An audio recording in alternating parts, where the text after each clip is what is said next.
see a conspiracy been fooling me.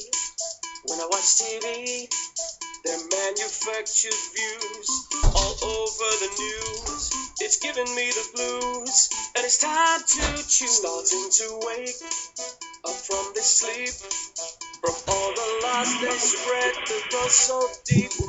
But I will lace no more. Who are they fighting for? It isn't me. But now I see there is a new world order, but we're not invited. So much blood and murder from the drones unsighted. World War III is haunting me. I've got to find a way to save my family. The human race has lost its way. We put our trust in science, but it's us who pay. Used to be civilized, but we've been compromised. We're on a one-way train. We've got to break this chain.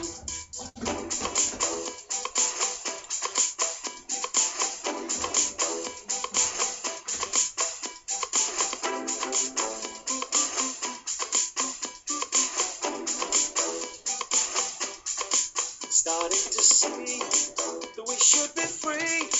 The powers that be want a piece of me. Should I do what they say or tell them go away? What is the price for freedom? Cause it sure ain't free. The time has come to raise the bar. There'll be nowhere to hide if there's a third world war. So let your voice be heard and let your heart decide to stand and fight for freedom while you've still got time. Wake up, wake up.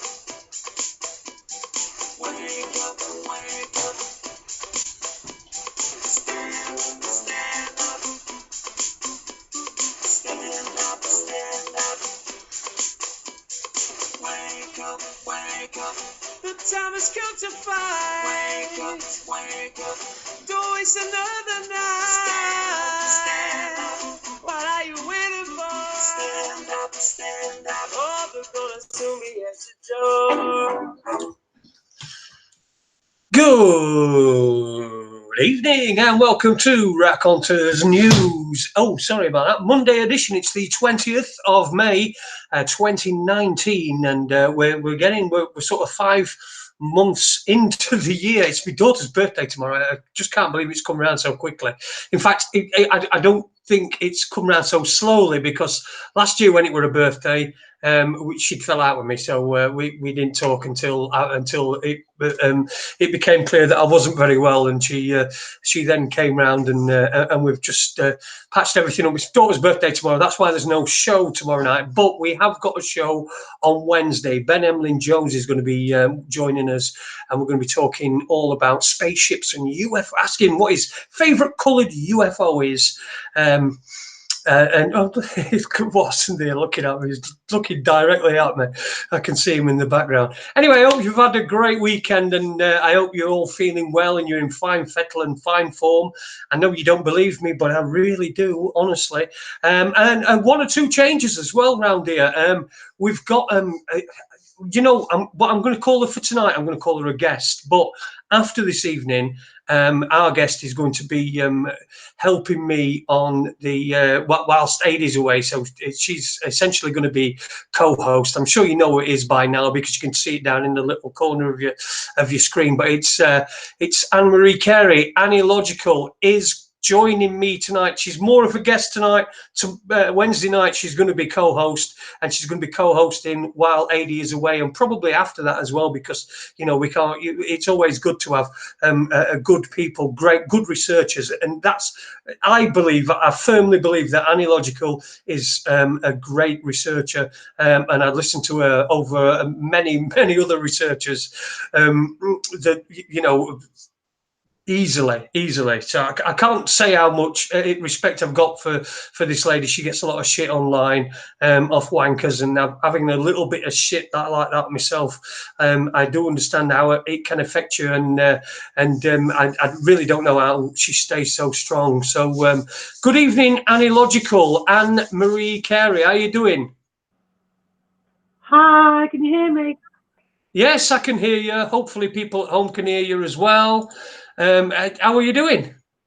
I'm doing great. Thank you very much, Jason. Yeah, and it's good to, share this for a couple of weeks with you. I'm sure it'll be very interesting. I'm looking forward to listening to some of the guests that you get on and some of the topics that you cover. So I think it'll be quite interesting. Yeah. Oh, well, excellent. Well, welcome. I mean, when you sent me a message and said, I'll help you out if you want, and I'll come on and co-host with just ideal. It just came at the very right time. Adie's away. He went to Thailand on Saturday. Oh, by the way, strangely enough, he phoned me up on Saturday morning, and he said, I've had a very interesting conversation at the check-in.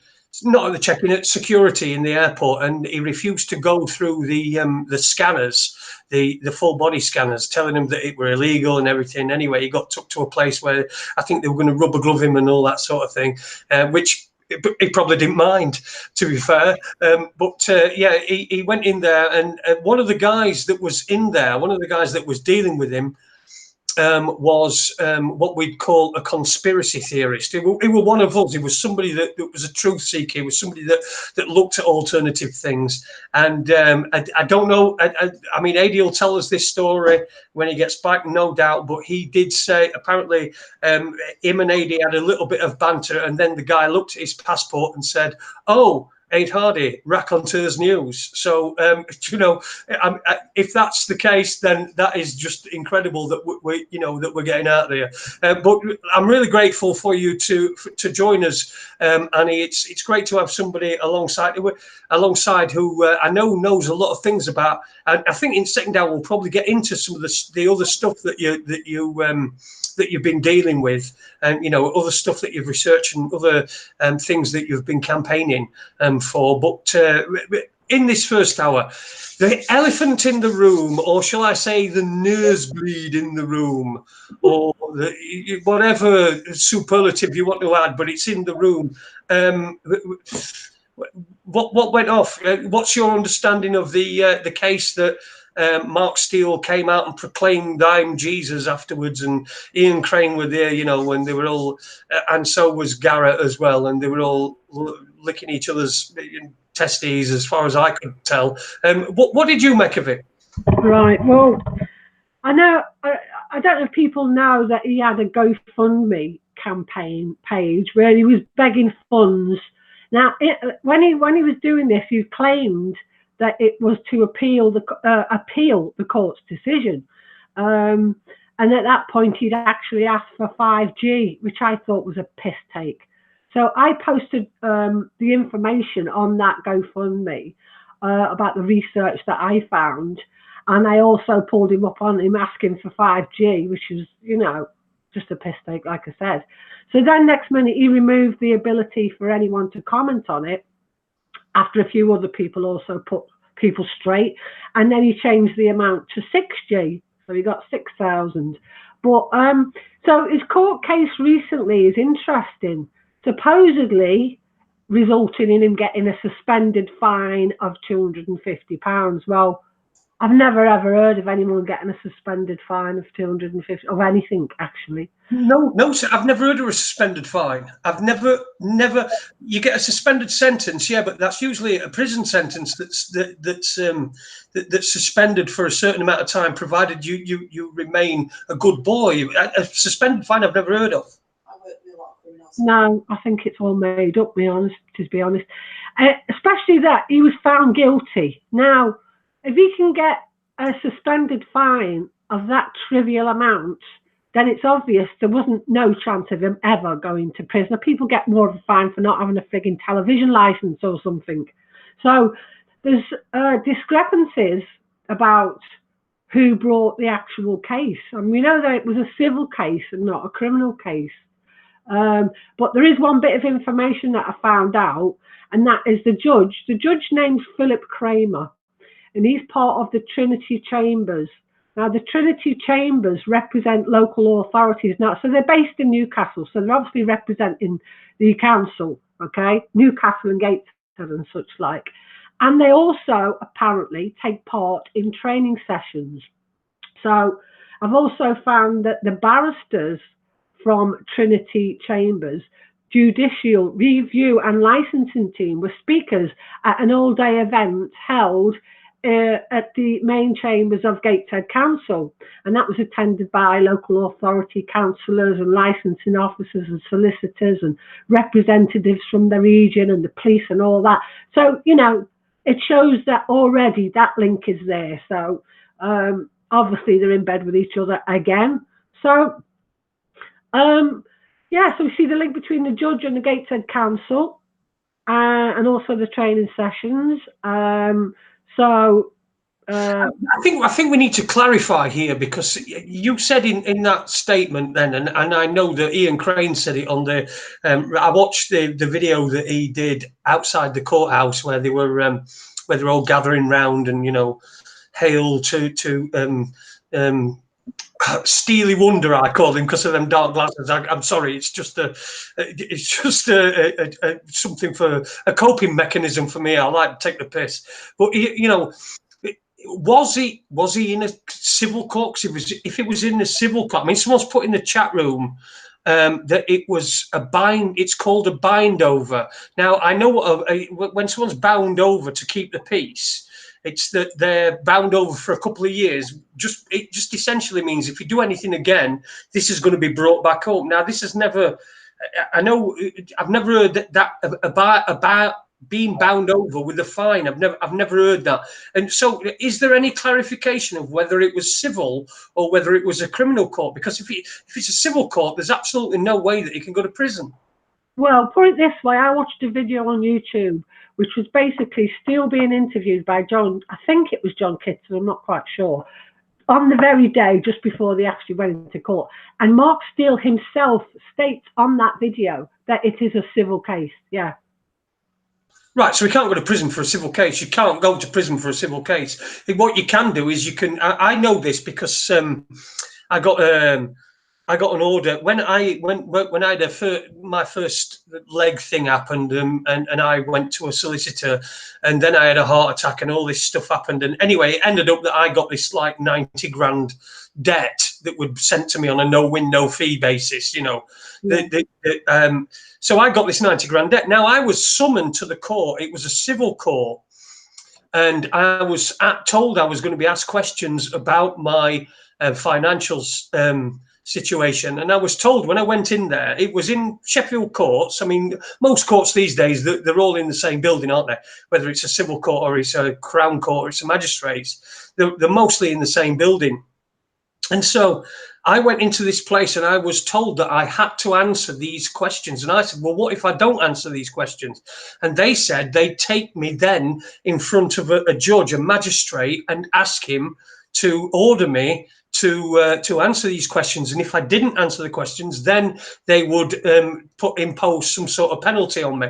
Now, if it had done that, I could understand it, but there doesn't seem to be. It just seems to be into one court, and somebody's imposed this fine. If it's a civil court can't impose a fine anyway. They just provide remedies, don't they? They provide remedies for people that have lost money and things like that, or provide a remedy. They can't fine him, so it must have been a magistrate's court if that's what he's saying. And yet we keep getting this civil matter thing brought up all the time. It's really confusing. Well, that's the whole point of it, isn't it? Because that's what they do. They confuse the issue to people. People can't understand what's really going on.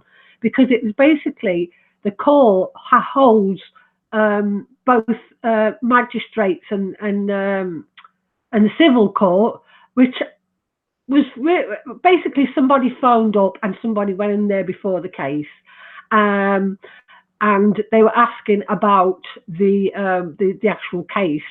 And the woman was saying that she wasn't in a position to divulge any information. Well, of course, you know, on pressing her a bit further, the woman said, let me just check on the computer then.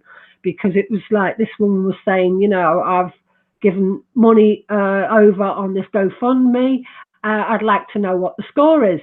So eventually she sort of came around and she looked on the computer for any sort of reference. And there was none. And she said, well, that's strange because there's nothing on the court computer about this man or his name. There was nothing.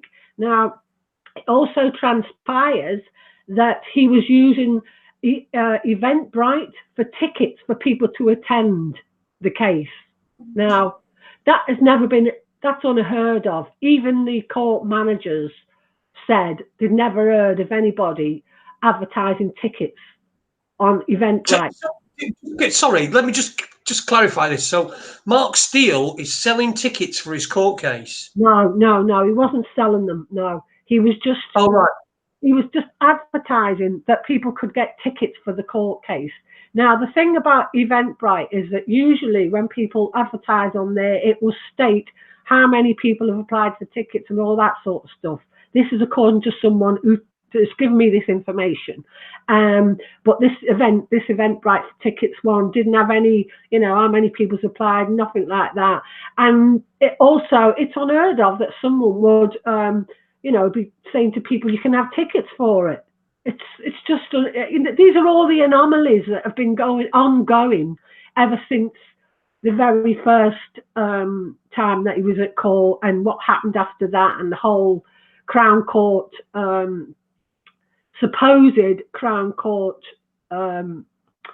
event that was in front of a well-known advocacy training judge. Now, this judge supposedly had given him a reference to say, yeah, he's a 5G expert and everybody should listen to him. Well, who's ever heard of a judge coming out with anything like that?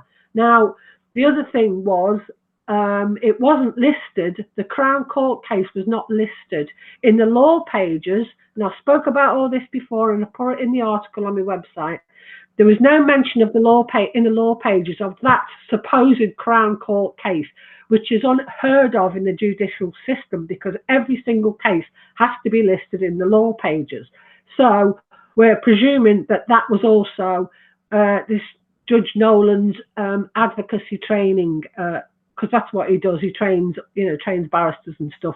And apparently as well, after this recent court case, when Steele and Crane were outside the courts talking, apparently Steele had mentioned something about Judge Nolan, and Crane immediately cut him off and said, oh, that doesn't stand, that hasn't got any jurisdiction anymore now because of this case.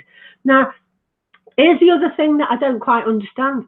If he is appealing the case, the magistrate's case, if that's what he claimed he was appealing on the GoFundMe, yeah, well, and then the Crown Court case supposedly came after that. So why is he appealing the one against the magistrates and yet not the one against the Crown Court, which was afterwards? So none of it makes any sense. And the thing is, there's people on the research trail now who are going to get to the bottom of it, okay? Because all this court case charades full of anomalies from the start, even to the way in which he was served his papers in his film version, which shows him being served court papers by a counsellor and a policeman. Now, bearing in mind, he's filming this. Now, he's supposedly a scientist who's got some intelligence, and yet he doesn't mention to these people, well, hang on a minute, what are you actually doing? Because you're not in a position to be serving me court papers. That has to be done by Crown Prosecution Service. That has to be done by someone from the court. So, but no, so it's all part of the charade. And of course, Garrett has recently been making comments on the Raconteur news threads saying, oh yes, me and Steele, we are aware of how things have not taken the normal procedures, but that's just as puzzling to us because we know it's them who are doing all. And I just thought, it's just bullshit, okay? It's all pure bullshit. If he would know that the wrong people were serving him the papers, and he would have mentioned that in the beginning. So I think we've got apart from all the links to all the agencies and the councils, and the fact that he's going to gain financially from the smart rollout, I think all these court cases, the obvious red flag that anyone with any level of intelligence would have taken on board is, in the very first instance, is that the equipment that he used was not sufficient for the job of testing the Gateshead lamppost for 5G. I mean, to me, that overrides everything. It means everything that has been built up about this comes from this faulty information. He didn't use the proper equipment. He used a very basic broadband isotropic meter that picks up signals within 50 megahertz to 3.5 gigahertz coming from all directions. Now we'd need equipment that includes a log per directional antenna and covers a wide range of frequencies. He's constantly made false claims. He's shown pictures of people with frostbite claiming it was from 5G. He's shown pictures of trees with bark apparently missing, saying it's due to 5G. And tree experts have pointed out that that was normal for that particular tree. He's got pictures of kids with a nosebleed claiming it was 5G, when it's clearly a picture of a kid who's taken a tumble, who's got scratches noticeable, you know, on his face. And yet, when he's confronted by people about the claims that he makes, he just blocks them or calls them names, you know. Yeah. I mean, that's a. Before we get into any of the technical stuff, I really want to try to nail down this court case. There are people saying things in the chat room. I just want to say hello to people in the chat room. It's a me coffee is in there. Drills and chills. Stewie, New Being, good to see you again, New Being, over there in Sweden. Nice to see that you're back. Dead people stuff as well. Dead people stuff. Now, this guy, I used to know somebody called Dead People Stuff on a forum years ago. I think it was the Edge Media Forum, and also went on to become the forum that I've still got to this day, which I now call the Raconteurs News Forum. So if that's you, then Dead People Stuff, then let us know. Let us know, mate, because it is good to see you again. I've not spoke to you for quite a while. Ah, there he goes. It is him. Hello, Mush. How are you doing, pal? Yeah, well, we've had Angry Head on here as well. Let's just. There's a couple of people have said things in the chat room. Somebody said his GoFundMe page is still up, and it's up to $9,000 now. I think that he's asking for. Now, so he's on 9G. Which is a bit ahead of himself.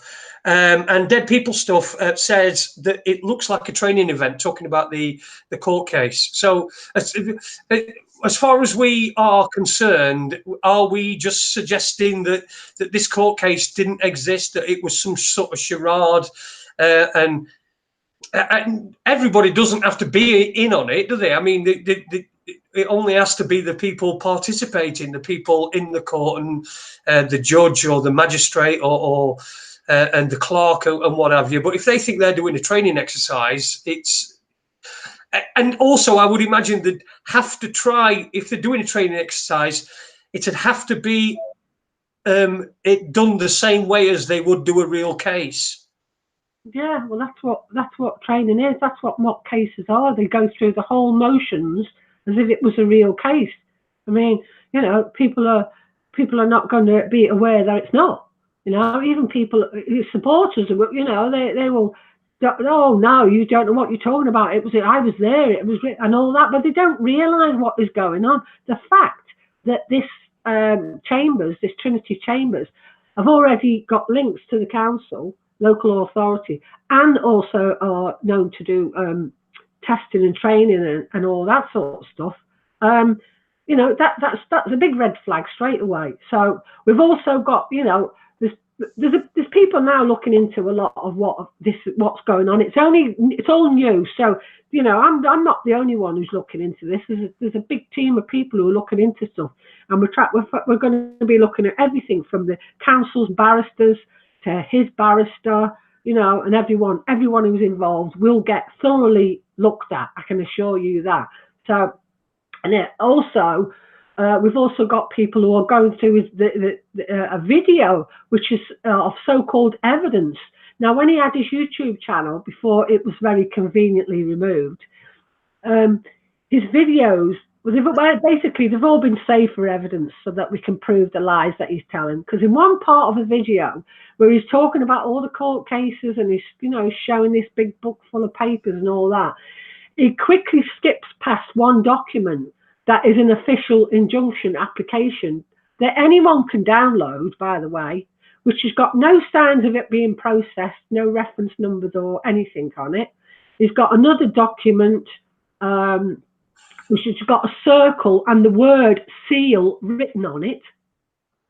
So, you know, these are the things that people are looking at. In the follow-up video, Crane mentions that people were questioning the validity of the case because it's not listed. And he provides a case number E01NE627, as if the case number proves that the case was genuine, when you can't use the case using that number because it's not listed.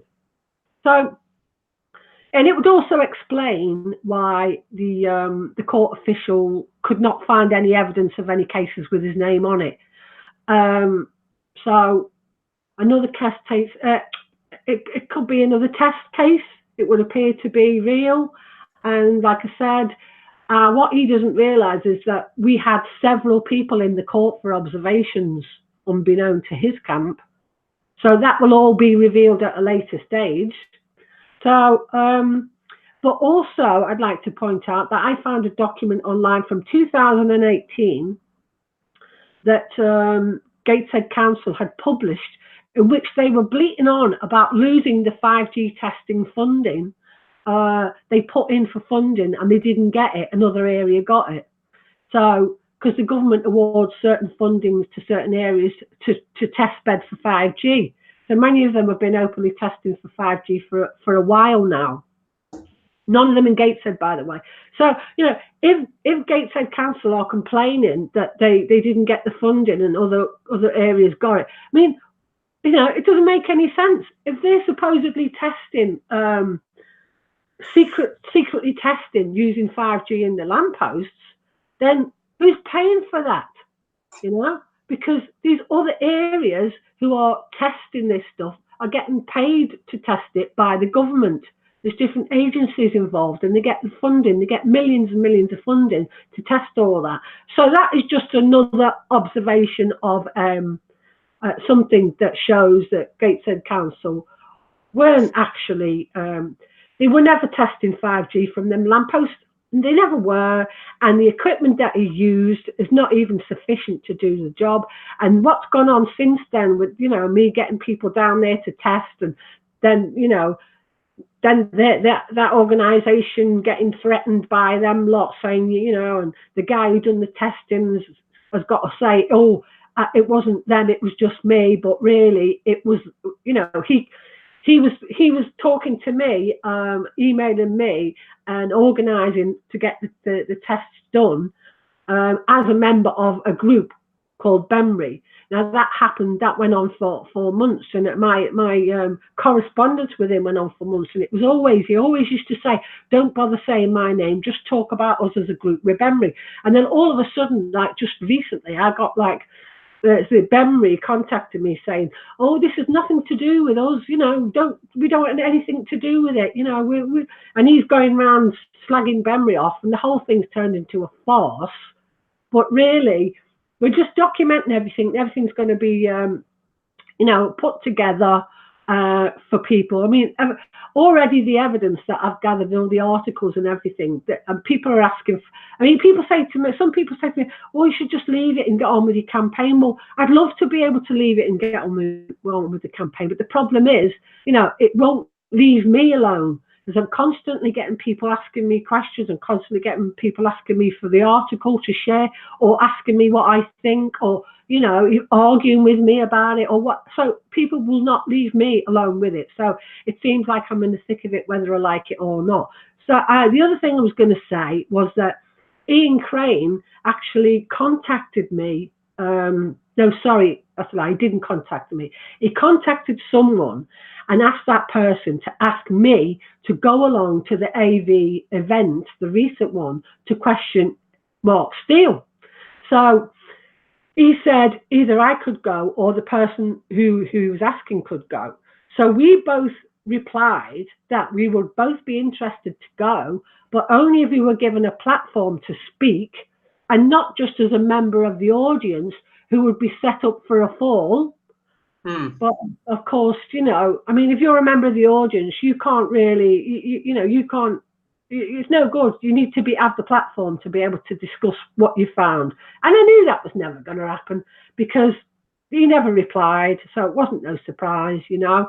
And supposedly, he mentioned the fact after Steele's talk at AV, he mentioned the fact that certain campaigners were addressing Mark Steele issue, and whilst they were doing good things, they shouldn't be listened to. So a lot of people have said that was aimed at me. So anyway, yeah, we are doing good things. We're doing great things. The 5G mass action campaign is on its second leg. It's been running since March of 2018. We've shared out over 70,000 leaflets with people all around the country. So if anyone wants to get involved with that, then please do. I'll leave the link in the comments section. There's a guy called Dan Dewhurst who's now taking on the leaflet campaign for the second part to give me a break because it's quite a lot of hard work. So it means that, you know, anyone can actually get access to leaflets, even if you've got no money, even if you can't afford them, you can still get them sent to you, and then you can go out in your community and you know, share information, let people know what's going on with this whole 5G. And that's an important thing as well, isn't it? Because what we don't really want to do, and there are a lot of people, and this sort of suggests to me anyway.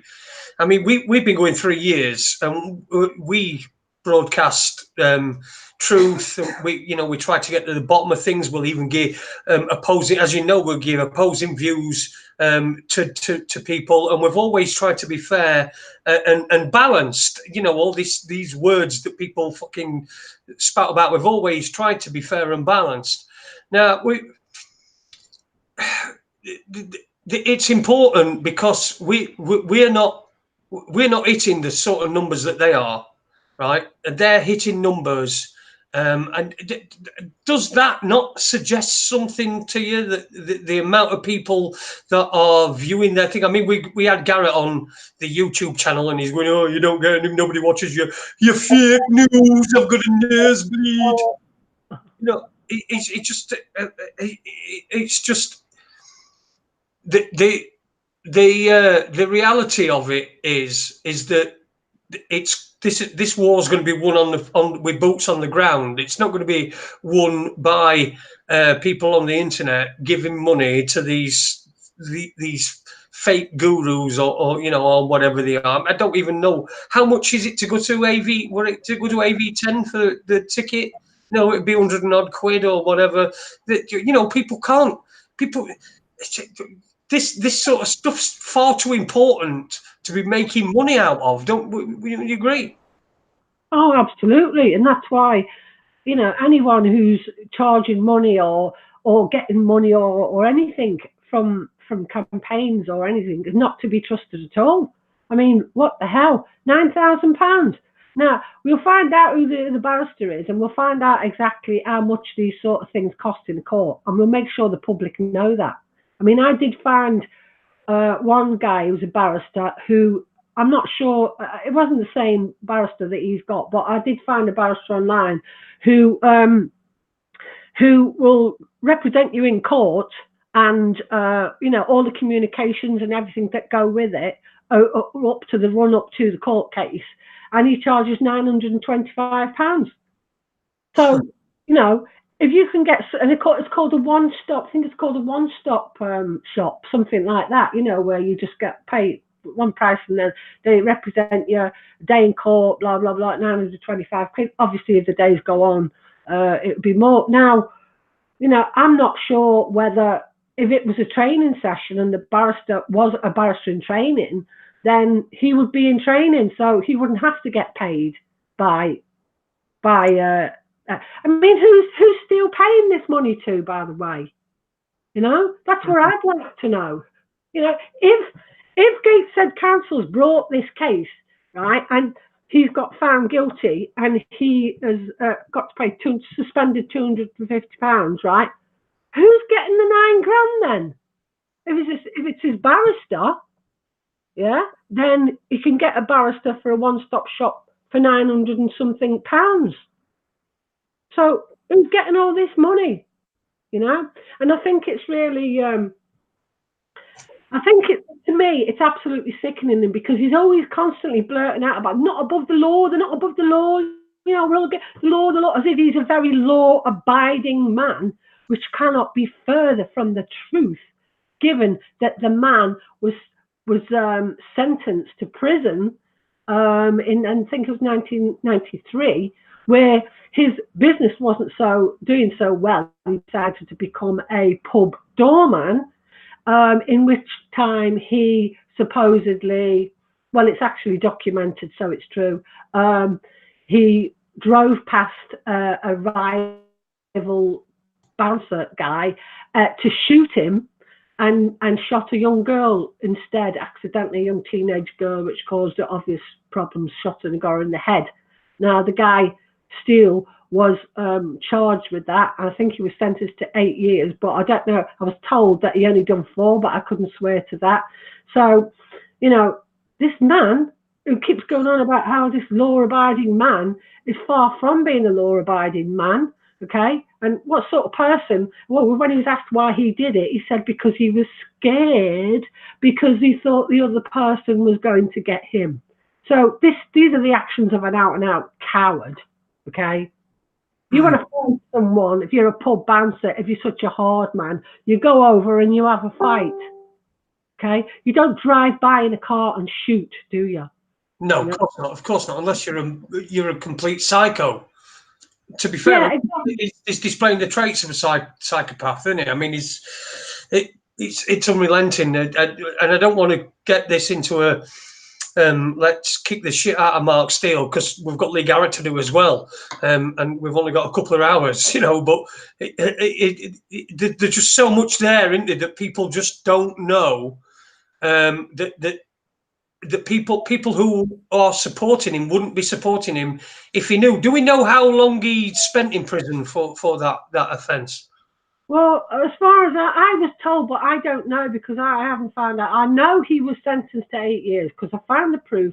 It's actually been in the Chronicle, the newspaper. It is him because it names him. It's the right age for him. It's the same road as him. So it is him. And I don't think they've even denied it. In fact, someone basically said something to him on one of the threads about it, saying, you know, you've done this, you shot this girl. And he's basically said, yeah, well, what's that got to do with 5G, you know? So he's just brushed it off as if it's nothing, you know? And I think this shows the real integrity of a person. So for those people who are you know, going around and all hail to Steely Boy, I think they're in for a big shock when they start seeing the truth. And I'll be honest with you, I've already, the amount of people who have actually thanked me and, you know, sent me private messages and everything and just gone, oh my God, I can't believe it. Someone passed me your article and it's just unbelievable. You know, soon, now I know they're getting loads of shit from people. Now, people have said to me, well, don't you think that by doing that, you're disrupting the campaign? No, actually, that's his job. The job of these people with these Delphi techniques is to basically undermine real campaigners and real campaigns. So that's what he's actually doing. He's saying to people, oh, it's not me who's the agent, it's Carey who's the agent, it's Annie Logical who's the agent, she's the one who should be watching, but I'm not the one who's going to be financially better off for the smart rollout because I haven't got technology that's smart technology for sale on the Israeli Homeland Website Security website. I'm not the one who's got links to all the agencies like Horizon 2020 who are the biggest funding research body for the smart city agenda. That's not me. And I'm not the one who was consulted by the council back in 2013 about the smart specialisation programme, which basically is to get funding for it from the years 2014 to 2020. And some, you know, Garrett said to me, "Oh, you're just mentioning links to years ago. It's got nothing to do with now." No, that's a smart specialisation project. Was in 2013, but they were actually sorting out getting the funding for the smart specialisation programme from 2014 to 2020, which makes it relevant now, doesn't it? Yeah, of course it does. Yeah. Well, it's all relevant now, isn't it? I mean, everything that anybody's been associated with it is going to be relevant. It's whether or not it's an influence on how they behave now. It's still going to be relevant, and it's still something that needs dealing with. And as far as I'm concerned, I've not heard Steele deal with the fact that he shot a girl in the head. I've not heard him deal with that and say, "Look, this is what happened. I were a wanker. I were," because you know what. If someone brought up something from my past, there's probably loads of shit in my past that I've done.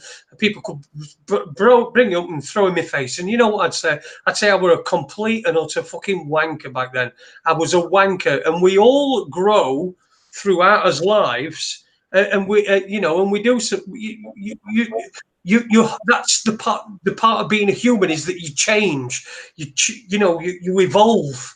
That's what you're supposed to do. And yet he can't even face up to something that he's done in his past. And then if he brought it all out and cleared the air, at least that would be something. But there's just don't seem to be any transparency or air clearing or anything with this guy. And to be fair, I'm just waiting for the video that comes up, and Mark Steele and Lee Garrett are there, and Mark Steele takes his dark glasses off and goes, "Lee, I am your father."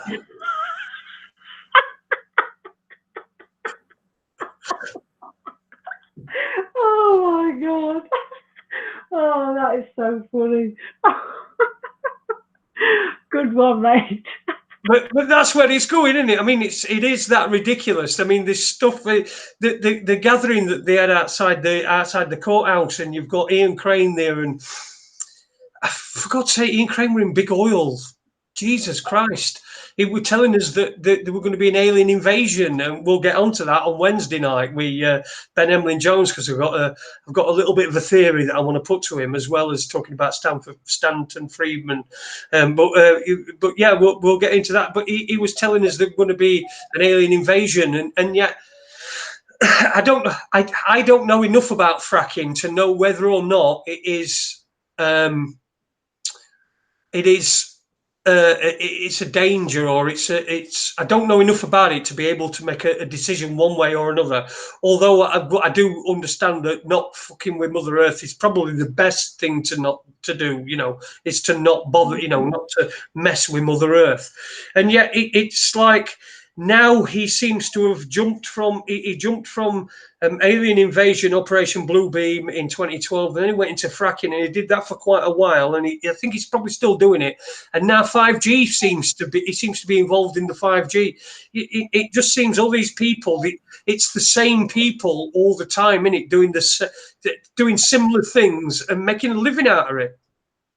Well, of course, it's like a revolving door, isn't it? And he's obviously gatekeeping for the energy industry, because that's what it's all about, okay? Oil, fracking, 5G, yeah? It's all about the energy industry, and that's what he's gatekeeping for. And fracking is one of the most dangerous things that people, if you're not convinced, I suggest people go and do the research about fracking, because it is highly dangerous. And also, Crane, basically, he'll go into certain campaigns and he'll completely ruin it. Like when they had the BP oil spill, I know that he went to, they had a little community group there, the people who were fighting the BP about the oil spill and the damage that done. And he went in and completely ruined it. He vilified all the people who were involved. And they were saying, who is this guy? He's come over from the UK causing all these problems. I've also had people message me about different aspects of when they've had involvements with Crane, and he's, I had involvements with Crane. Right, years ago, when I was into the chemtrail action campaign, okay, and I used to run Hastings against chemtrails. And what we just said, because I'm not a person that I don't just do keyboard warrior. I actually get in there and do stuff. So I thought, right, what we need to do is we need to get a chemtrail advert on mainstream fucking news, telly or whatever.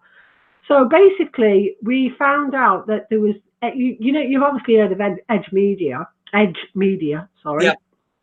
Well, Crane was involved with Edge Media, but there was like a couple of channels that they had. I know Crane was like involved in one of them. So basically, got all the people together. We decided as a group what we were going to say, because it was only a 30-second commercial. We all put in the money and sponsored the advert. And we all decided what would be said and what would be shown, and all. So it was all, you know, very democratic. It wasn't me saying we should do this, we should do that. So we got all that together and we had it all ready. And I approached Edge Media, and I remember I spoke to Crane on the phone about it. Now that channel was supposedly an alternative information channel. And yet he was, you know, oh no, that's not enough money. We need more than that. We need this, we need that. So I just thought, sod you, you know what I mean? So we ended up leaving that one and going to PSTV, which is another channel on, which was actually on Sky Television, PSTV. I'm trying to remember that one. I think I remember. I used to sometimes. I remember Edge, and it were on Sky Channel 200, weren't it? That's right, yeah. And this PSTV, weren't that shown on Showcase or something like that? One of the channels called Showcase. I'm pretty sure that was. I vaguely remember that. I can't actually put me. You know, I couldn't name any of the shows. I can name the Edge Media shows. And a lot of people that I met on the Edge Media forum, people that I've had on this show. But I can't remember. I can't quite remember the PSTV, but I think it might have been on Showcase. Yeah, I think it was. I can't remember, so long ago now. I think it was channel 201 or something like that. Anyway, but yeah, so we got that. We got the commercial on there with no thanks to Crane and his, like, you know, bartering for more money. Yeah, so that was something else. But yeah, but talking of PSTV, also the guy who run the actual channel contacted me, and he said he was putting on he was going to be putting on a program on a Sunday evening, which was going to involve bands who've got an alternative music message with a good alternative video to go with it. And then he asked me if I wanted to sort of get all the, you know, get the bands and get the videos and all that for that actual program, which I did do, and that run for a good while. And we had some really great bands with some really great videos, all alternative stuff, you know. Yeah, so that was them. But I'm just saying, I'm not a person that just, you know, talks. I actually do things as well, you know. Anyway, yeah, we know that. We know that. We can see that. Listen, just let everybody know you're listening to Raconteurs News and you're watching us as well. We've got a few people in the chat room. We've got a lot of people saying, Matt Caddy is saying Annie's on fire. Yep, and she is. And Kath Oldsworth, Annie knows her stuff and deals in fact, not fiction. D20man, a lot of new people in as well tonight. I think that's probably because we've got the inclusion of Anne, who has joined us here on on Raconteurs News, joined the team here on Raconteurs News. So far it's at the moment it's me, you, and Adie and Watson. But you're definitely part of the team, and we're really glad to have you on board. I think it's quite a good. We make good bedfellows, if you'll pardon the expression. Well, it's great because, you know, knowledge is power and communication is everything, and people need to start finding out stuff, doing the research, talking to other people. I think it's really important. So what you're doing, what you've been doing all this time, is fantastic as far as I'm concerned. Well, I wanted to get back. I mean, I didn't realise you were involved with stuff all that time ago. I mean, I've only been aware of you for a couple of years. But I didn't realise you were involved in all that stuff for a long time. So give us some sort of Give us a little bit of a biography of you, if you will, just, you know, the stuff you've done, because I'm finding it fascinating, especially when you're talking about Edge Media and PSTV and stuff like that, and stuff that you were involved in, and things that were going on at that time. And I remember all them. I remember watching I think there were one called Behind the Sofa. Then there was what was his name? Oh God. They were who did the show? That show. I think it was a flagship show, and there were one guy who did it, and there were another guy that did it, and they're both friends of mine, and I cannot remember the names. But one guy was from Wolverhampton. I'll find him on my Facebook. But give us a bit of how did you get into that, and how did that all work out for you? How did I get into it? Well, I've always been interested in doing research. So I've always done the research, but then I found, you know, that first of all, I started out with doing a lot of charity stuff and basically getting bands together in my area. You know, we tried to do like a Band-Aid thing with the bands and raising funds. Then I thought, well, music's a great way to get people involved in political stuff and what's going on. So then, you know, I got all these, like, I don't know, 20, 30 bands and musicians and everything together and said, right, will you join me? And we can sort of put on events where, you know, for political awareness, so like Rock Against Racism and, you know, like I wanted to help the child victims of war in Iraq. There was kids who's lost their, I feel like crying just thinking about it. There's kids who's lost their parents and who maybe lost limbs and they were in hospital, and, you know, and I thought, these poor children. So I said, right, we need to help them. So we started putting events on, you know, doing all different things to put music events on so that all the money could go and help certain people who were struggling, you know, like they also done things like I put a big auction on. I always get everybody else who's got the money to pay, like with the CD that I created, and I'll send you a copy of it if you like. I've still got some. There's about 20 bands on it, I think. So basically, I went around all the pubs who have music events and said to them, you know, you prosper from these bands. Will you help to finance this CD? So they all paid for it, all the local bands. And then eventually, it took me another year to sell it, you know, selling it. So basically, what I'd done it for was to, after the tsunami happened, remember the tsunami happened in 2004? Yeah, Boxing Day. Yeah, that's right. So the idea was not to give some massive corporation a load of money so they could pocket it all, but actually say, right, what do we need? We need to find a specific thing we can help. So there was a village called Taleng Nok in Thailand, and they basically, what we did was we funded all the cost of the wood for them to rebuild the boats so that they could then go out and feed all the village. So these are the sorts of things that I've been doing. A lot of stuff that's like charity stuff and helping like different charities, mostly always to do with kids. You know, I always think that the children need the ones to help. I also help fund water well in Bangladesh after they had that disaster there. So that helped to bring clean water to, I think it was 400 people in a village. So little things like that. And these are people who you're never going to meet, but it doesn't really matter because you know that you are doing something to help others. So that's what I started doing. Then I moved on to doing more political activism things like, you know, I put a big event on in my cricket ground where Andrew Johnson came along to speak. You might have heard of him. Yeah, we've had him on the show a couple of times. In fact, I'm going to invite him on again. Yeah, so Andrew, we'll be able to chat with him.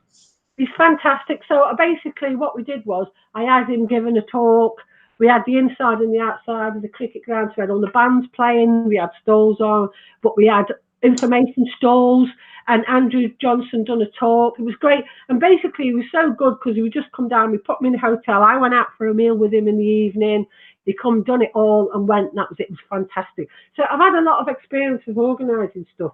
So then I started to say, right, now I'm going to do all this stuff. So I started to get involved in the chemtrails, vaccinations, and all sorts of stuff like that. Like when the swine, I want to talk about vaccines tonight, actually, after the break, obviously. But when they were trying to push the swine flu vaccines in 2009, I think it was, I decided, right, I'm going to do something about this, because I'd done the research and I knew what was the ingredients were in the vaccine and they were dangerous. So I went to the council. My council hate me, I'll let you know that now. I went to the council and I said to them, I want to have a stall in the town. I want to give leaflets out to people about the dangers of these vaccinations. And they said, no, you can't do that, sorry. And I said, what do you mean I can't? No, you can't. So then what I did was I wrote a big article for the local newspaper about it all the dangers of the vaccines and all, the whole lot. And I was really lucky because they put it in the local newspaper under the very section that was advertising the swine flu centres. So someone in the newspaper obviously was clued up. So that got loads of attention. So yeah, I've done all sorts of stuff. Can't remember half of it, to be honest with you. Yeah, there's a lot of people saying that you did. Let me just have a quick look. Somebody said that you did. That you were mentioned on mainstream media news about Grenfell. They slagged you off, calling you a troll, apparently. That's according to 59 Broadhurst. Good evening, 59 Broadhurst. Welcome to Raconteurs News Chat. What about that? Anything on that? Yeah, well, what happened was I'd done a lot of research on what was going on in Grenfell. And there was articles on the news, right? There was one article on the news that had this same one guy who's basically dangling from the window outside Grenfell, yeah, on sheets. The same guy in another article had ran down the stairs and caught a child that had been dropped from, I don't know what it was, 10th floor or something like that. Now, straight away, I just said, what a load of bullshit, you know? For a start, if the guy had been dropped, the child had been dropped to him in his arms from that height, he would have broke his arms, the child would have died, and it would, you know, the gravity situation would have meant that it was not possible. They were making him out to be a Superman. So I basically made a YouTube video about it.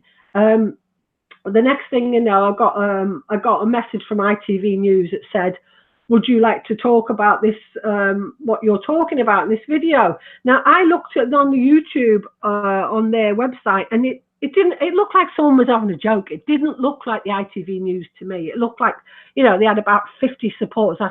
I said to my son, does that look real to you? He said, nah, someone's having a joke. I said, no, I'll just forget about it, which I did. And then the next minute, someone sent me a link and said, they've got your YouTube channel on the telly, on the news. So I was shocked. And basically what had happened was the guy who I was talking about was on the, I tell you what, the guy who I spoke about looked more upset about my video than he did, you know, about his supposed ordeal of dangling from sheets on a high-rise flat. He looked, I mean, when he was talking about that event, he was smiling. There was no signs of distress. You imagine someone's hanging from sheets from a high-rise flats.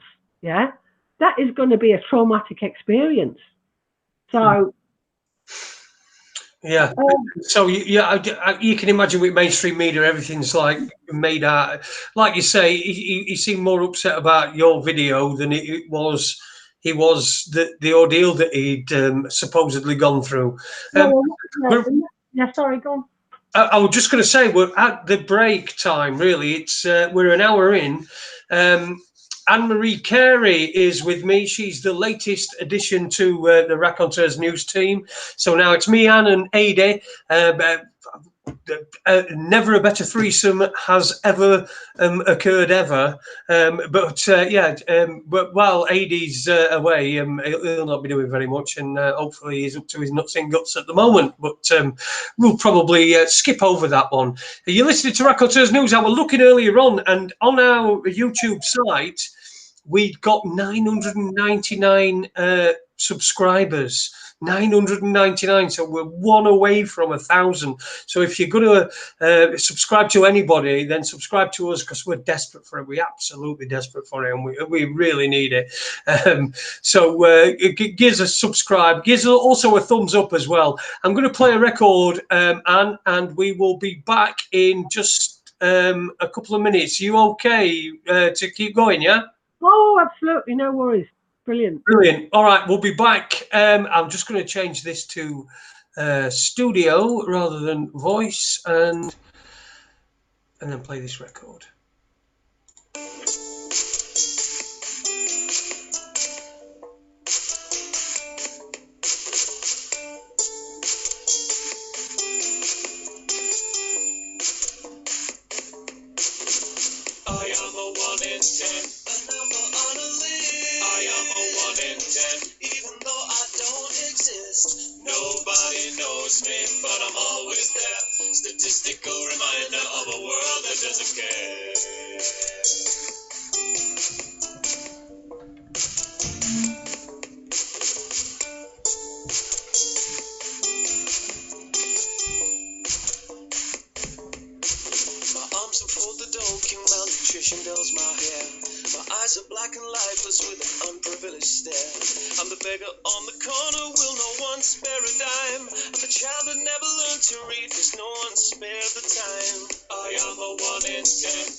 That has no trees. I am a 1 in 10, a number on a list. I am a 1 in 10, even though I don't exist. Nobody knows me, but I'm always there.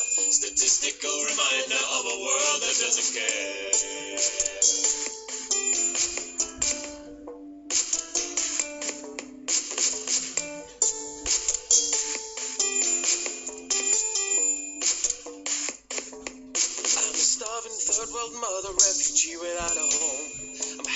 Hooked on Valium, a pensioner alone. I'm a cancer-ridden specter, discovering the earth. I'm another hungry baby, I'm an accident at birth. I am a 1 in 10, a number on a list. I am a 1 in 10, even though I don't exist. Nobody knows me, but I'm always there. Statistical reminder of a world that doesn't care.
And welcome back to Raconteurs News. Thanks for that, Heath.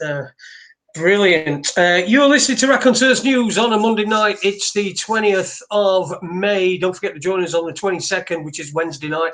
We're going to have Ben Emlyn Jones. He's going to be coming here and talking spaceships and all that sort of thing. And we're going to be asking him his favourite coloured UFO. But it's going to be good. It's going to be great. I've got a theory which I'm going to put to him, and also we're going to get his take on Stanton Friedman, who died last week. So good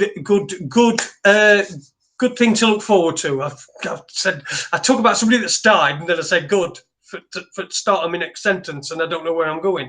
This is what happens, you see. This is live YouTubing or whatever it is we're doing. You listen to Raconteurs News. It is grown-up opinions, grown up. We are grown up here. We talk about things in a grown-up manner. So no. Yes, stick that in your pipe and smoke it. And I've got the latest edition with me this evening. We're getting a little bit of an insight into the things that she's got into before, and I'm sure we're going to get to know her over the next few weeks and months as she makes more and more. She's on Raconteurs News more and more. Good evening, Anne. How are you doing? You might. Oh, there you go. Can you hear me? Yeah, we can hear you. Yeah. Brilliant. Right. No feedback or anything. No, it's great. It's fine. I was just thinking then what you said about what I've been doing, and I haven't really thought about it for a long time, but I do remember that I kick-started all the bedroom tax protests around the UK because I got about 14 areas involved, and I got people in different areas to take control. And basically, we had the protest on the same day. We'd coordinate it to all protest on the same day.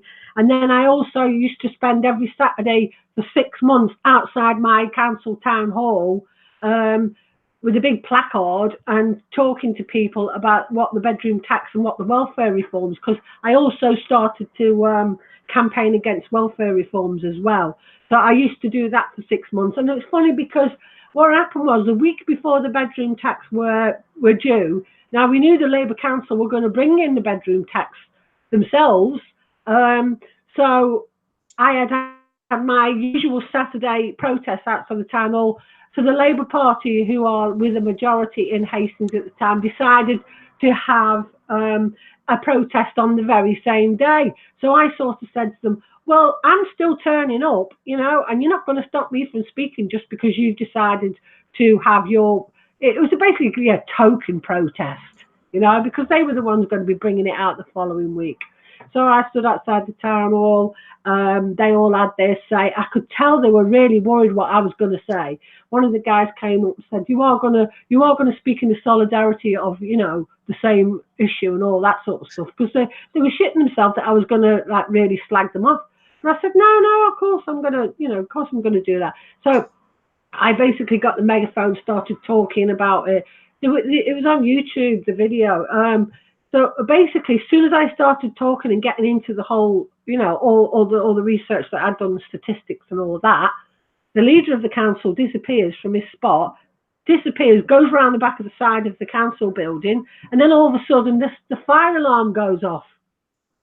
And it was all like, you could see how it was, they'd done it on purpose. It was so obvious. It was fucking laughable, and this fire alarm kept going. Now, none of the councillors budged. If it was a real fire alarm emergency, you would have thought that they would have had a look of panic on their face or concern.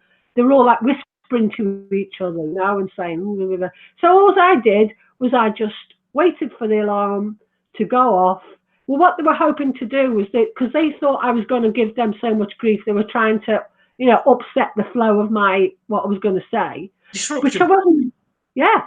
So they had no chance because, it wasn't not about slagging someone off. It's about giving people information. This is the whole thing about the other things. People say you're always slagging them off. I'm not. I'm giving you information that you need to take on board. And then you can make a decision based on that information. Now, if that information involves someone being talked about in a derogatory way, that's because that person has, deserves it, because what it is that they're doing needs to be looked at. Now, if someone's going to cause trouble to other people like he has and cause people names and, he's caused so much problems to people. Anybody who's asking questions, he will give them a hard time or call them names, paedophile, all the manner of disgusting things. He never will answer the question, but his answer is to ridicule the people and call them names. So, with the council, I didn't expect I was going to do that, and I just reeled off what I was going to say. At the end of it all, they were all clapping. Not that it made any difference anyway, because the week later, they brought the whole bedroom taxes in anyway. And there's another interesting thing that I thought you would like to know about Hastings. Hastings has always been a fully Labour area for years and years and years. And when we had the elections, our one of the MPs was actually Amber Rudd, Now, Amber Rudd, yeah, a lot of people know who Amber Rudd is. She was hated in this town. She really was hated. Everybody, you know, everybody knew she'd only come here. She even stated in the beginning that the only reason why she picked Hastings because Liverpool booted her out, and she wanted somewhere nearer to London so she could commute. That was the only reason why she was here. A safe seat. Huh? A safe seat. Yeah, she only. But it wasn't a safe seat. That's the whole point about it. It completely wasn't a safe seat because everybody hated her, right? Now, here's the problem, right? Now, when they had the elections, everybody was like, everywhere you went, people were saying they didn't like Amber Rudd. She made some public announcements saying that everybody in the town where I live, which is a seaside town, was basically only here because of the seaside and the dole, you know? And she gave so much insults to so many people that people just totally disliked her. Well, what happened was that it's really, really strange. Now, I made a video on YouTube, and because I'd done some research, and I found out that so many millions postal votes that were headed for Hastings the van was robbed in London. So all the postal votes in the van were gone, okay?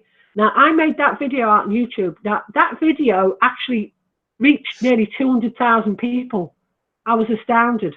So anyway, so we found out the postal votes had gone, right? Now, the next thing that happened is that the leader of the Labour Council, his name was Jeremy Birch, he'd been a leader of the council for, I don't know, a long, long time. I couldn't say exactly. It was over 10 years, a long time. It was such a staunch Labour Council that guy, oh, what's that guy's name who was trying to become the leader of the Labour Party? It was, I can't remember his name now.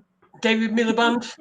That's the one, Miliband, right? It was such a showcase Labour Council that Miliband came to Hastings to talk about how amazing it was that every single seat in the area was Labour, and it's never been done before in any other area in the whole of the UK.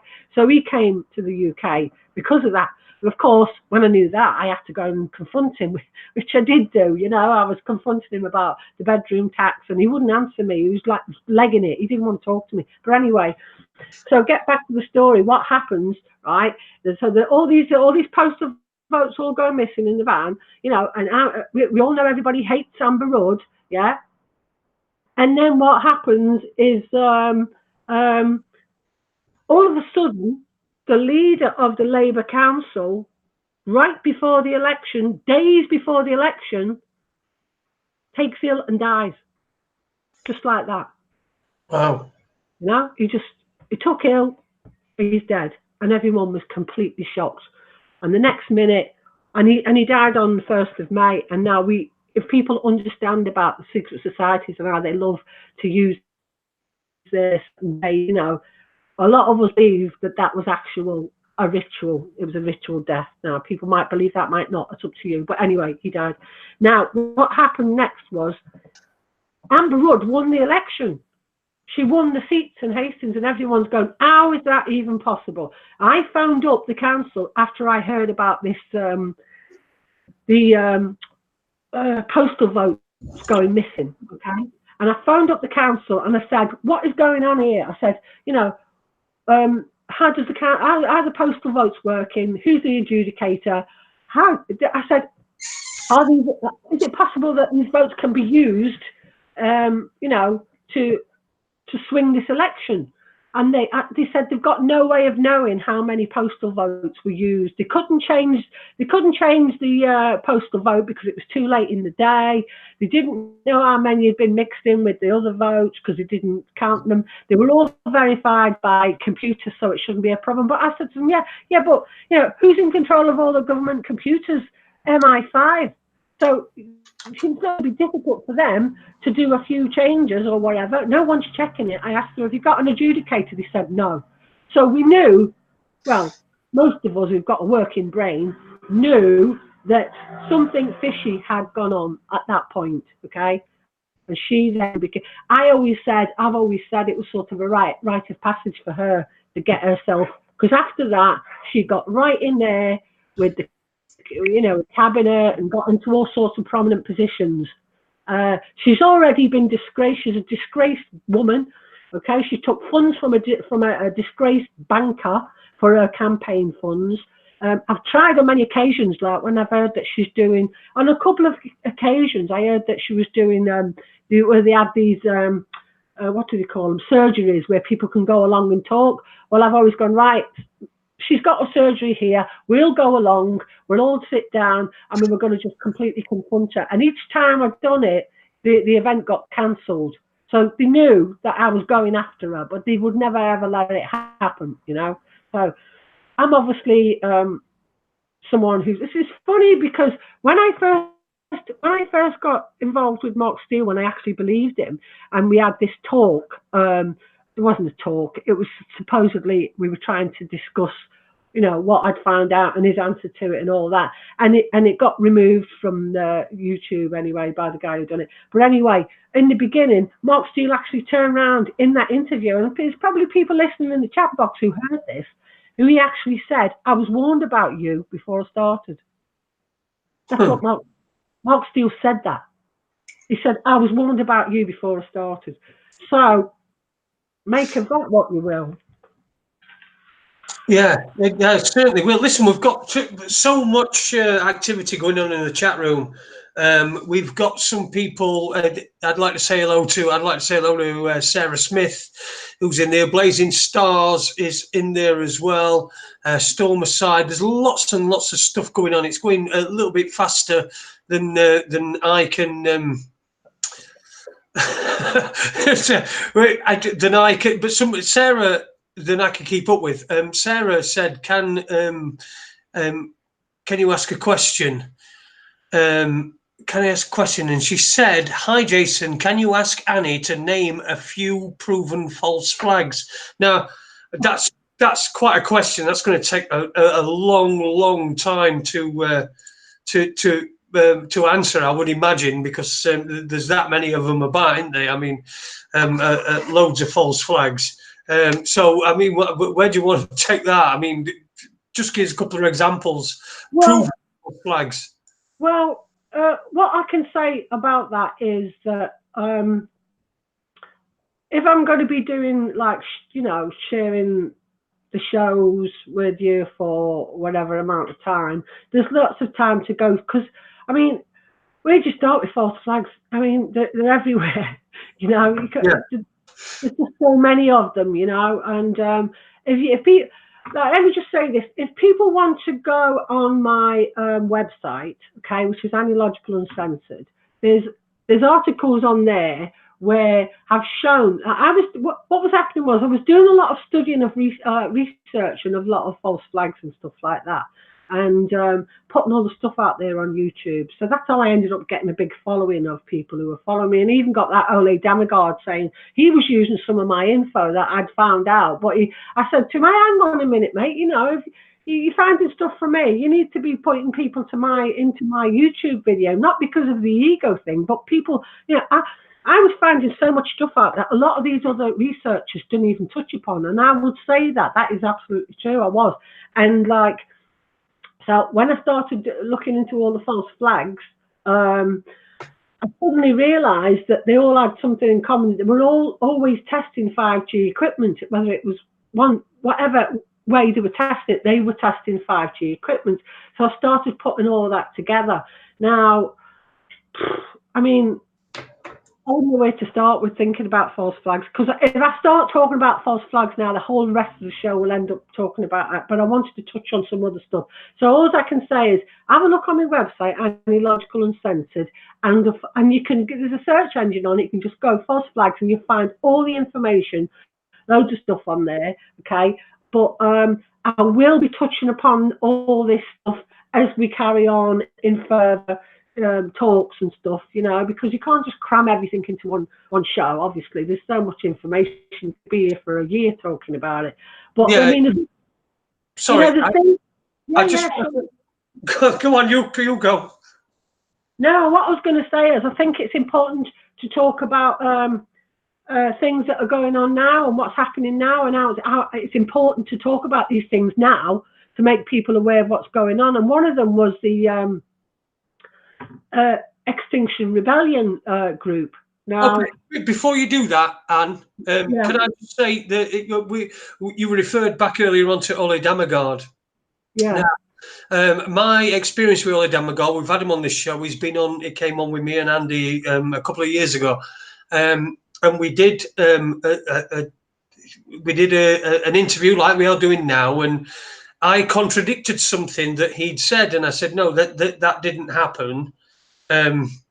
This is what happened, and he said, well, I need to go and check that. So we played a record, and he went away to check it, and he came back, and he said, yes, you're right, I'm sorry, and he retracted that. Now, the thing was that I've heard I've heard him make the same claims in interviews afterwards. So it's like it's almost as if.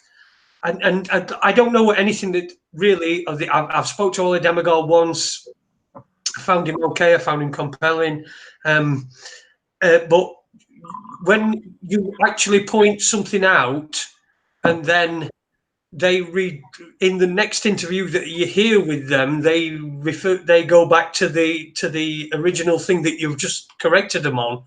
It just sort of I don't know if it stinks of like being a script or something like that. I don't know, but anyway, that's just something I just wanted to bring up. If anybody wants to look at that, you find it on Raconteurs News, probably on the YouTube channel.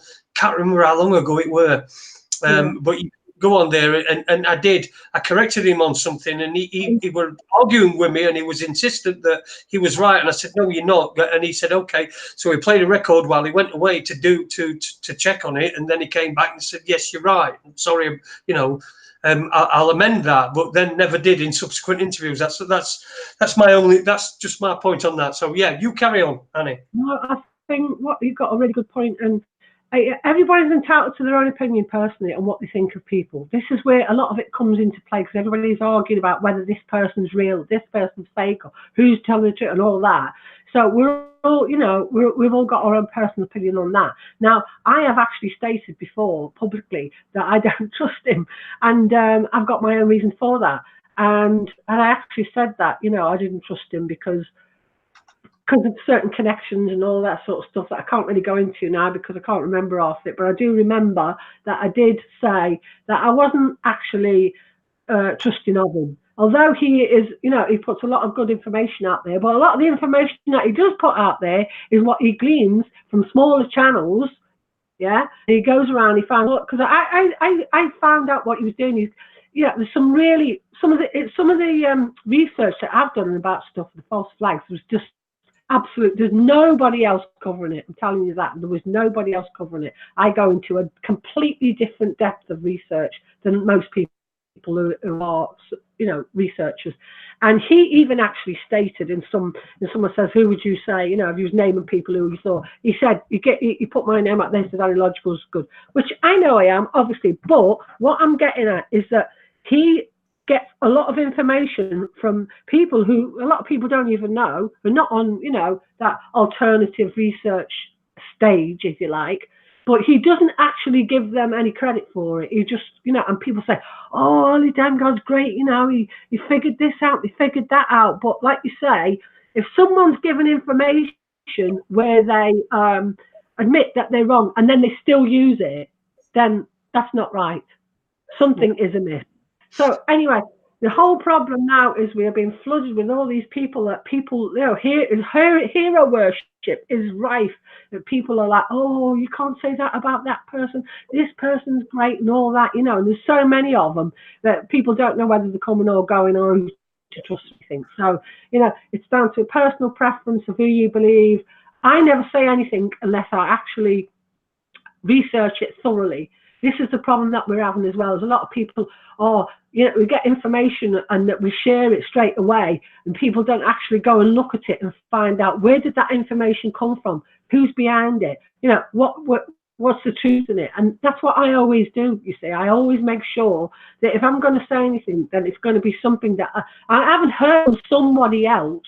I've actually gone and looked at it to see whether or not it's true. That's why a lot of the stuff that's coming out about 5G is misinformation on purpose. So that way they can, you know, you're saying it, you're repeating it, and then the whole, you know, oh, well, we can prove that you're talking shit now because, you know, this has actually been put out there on purpose to create that very situation where people don't know what is actually going on.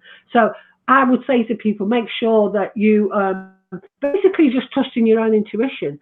And, you know, a lot of the time your intuition pays off about people, I think. So just be careful who you know, have these. I don't want anybody to have me as a role model because I say I'm not a role model. I'm just a person who does research and shares it and share that with you. And then you can go look at it. And if you don't agree with what, you know, people might say, all right, I've seen you've pointed this, that, and the other out, but I don't agree with the conclusion. Well, that's fine.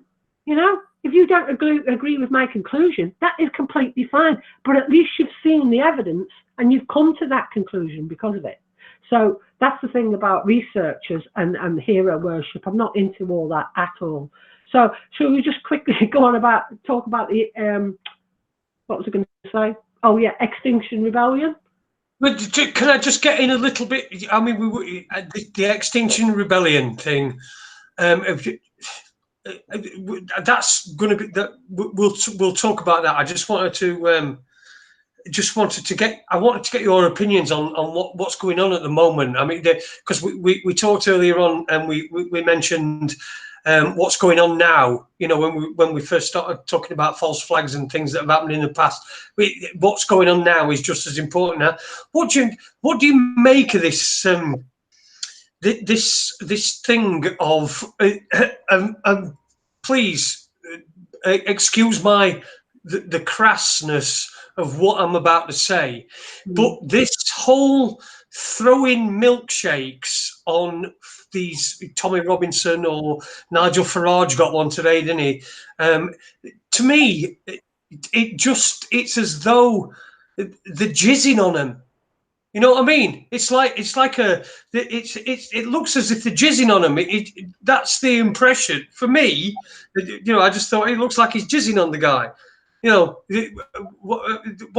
it just seems really to have got to a point where it's really ridiculous that people can't sit and talk. People can't disagree and talk to each other about things, but they have to resort to because you know what these people are chucking these milkshakes. They're just these people that want to get attention and get a few likes on Facebook and that, and they think that's some sort of currency. And I suppose it is social currency if that's the social circles that you're running. But you know what you make of how ridiculous everything's gotten, how weird things are. Then we will talk about extinction. Then you can go into Extinction Rebellion. Sorry.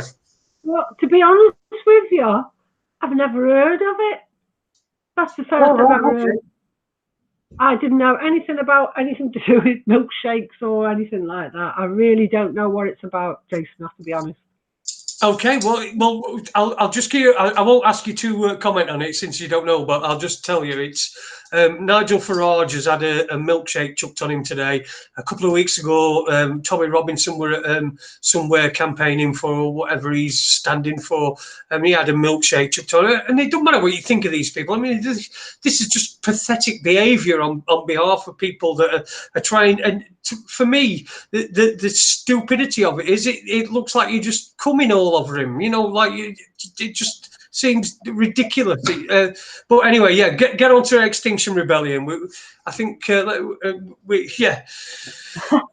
from the old jizz. Well, you know, I mean, we know that they love to use this Delphi technique where, you know, they like to, I mean, obviously, it's got some sort of connotations to it, you know. Obviously, some dickhead in some, you know, some think tank has decided that this is the next thing we should do. They're having a laugh at our expense. Let's be honest. They're having a huge laugh at our expense. So, you know, doing such things doesn't surprise me whatsoever. Yeah. I have to say. Yeah. So we've got this extinction. Now, Extinction Rebellion is, as far as I'm concerned, is it's definitely a common purpose controlled agenda. It's trying to steer people into activities that'll get them arrested, I mean, it held its first public meeting in Parliament Square. That was a dead giveaway.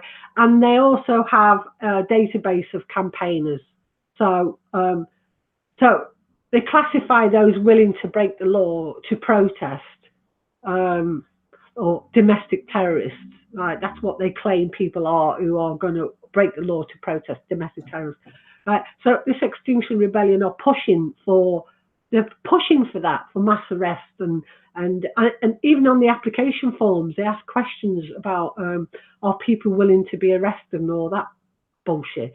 And one of the demands is that the government should work with media to be open about climate change. As far as I'm concerned, any protest group that is getting mainstream media coverage is orchestrated. That's it. Full frigging stop.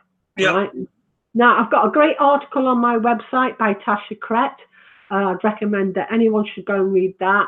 Like I said, Analogical and Uncensored, in which she questions certain things about Extinction Rebellion. Like, why don't they talk about the need to halt the 5G and the smart grid rollout?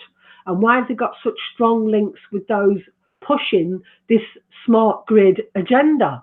Now, their objectives actually, or demands, whatever you want to call them, they're aligned with the globalists. They're aligned with the very people pushing this 2030 or Agenda 21, whatever you want to call it, agenda. Okay, they don't ever mention anything about extreme. They don't mention about geoengineering or chemtrails or anything like that, or how it's affecting the climate or anything like that.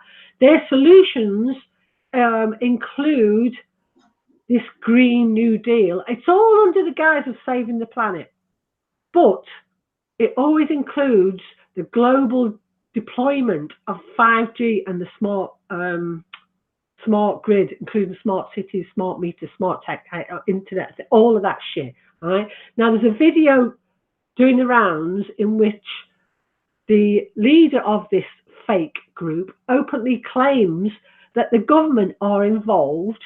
What's her name? Founder's name. Hang on, let me think. Gail Bradbrook endorses 5G, and she's worked for large corporations, tech-related corporations and such like that. Now, so this group's emergence has conveniently coincided with the rollout of 5G. They have never mentioned the arms industry or the military operations dumping depleted uranium across the planet, pesticide-ridden crops. They don't that are destroying the biodiversity. They don't talk about the radiation from 5G or they don't talk about the industrial animal agriculture or anything apart from carbon emissions. They fail to mention that the changes that they're actually proposing are all straight from the UN's sustainable development goals. Okay, so we've got the same old techniques being used over and over again. It's always the same problem, reaction, solution. They're begging the very organizations who are responsible for the problems to fix the problems. Now, on my website, there's an article that is an investigation into this Gail Bradbrook. It talks about her background, professional associations, influences, ideology, all that sort of stuff, right? And it's very revealing. She's been a favoured activist of the British state when it comes to their digital inclusion and universal internet access agendas. Many of the directors and trustees of what's it called? Citizens Online Charity. That's what she's got, a charity called Citizens Online. They're all the same people whose companies are going to stand to make an absolute killing from the 5G rollout. So her job has also got her, she's attending like high-level private sector meetings, and she's like frequently in contact with telecommunications oligarchs and international business people and highly politicized scientists and other experts who are presented to us in the media as impartial and unbiased, but they're clearly not. No. She's another astroturfing liar, just like Steele, which is the creation. That's what astroturfing is. It's the creation of fake grassroots campaigns, okay? And what they do is they push the agenda whilst they smother authentic opposition to the industry or government policy. Government policies and agendas and all that, okay? And then they come out with, in order to save the planet, we must still pay a carbon tax, a worldwide carbon tax. So what they're doing is they're getting the people are being used to push for the smart city or the sustainable development goals of the UN. So it's all a load of bullshit. I think we're all agreed on that. I mean, it really is. How can when you're talking about cow farts and all this sort of stuff, I mean, it pales into insignificance. And when they're talking about the trees here in Sheffield, we've got a tree problem. We've got too many apparently, and they're felling the trees, and then they call it. They've got a cleaner air. This cleaner air crusade that they're going on, and yet they're cutting all trees down. It's just complete and utter bonkers. It's just gone completely the other way around. If there was a problem with carbon, then planting trees would be the ideal solution to that.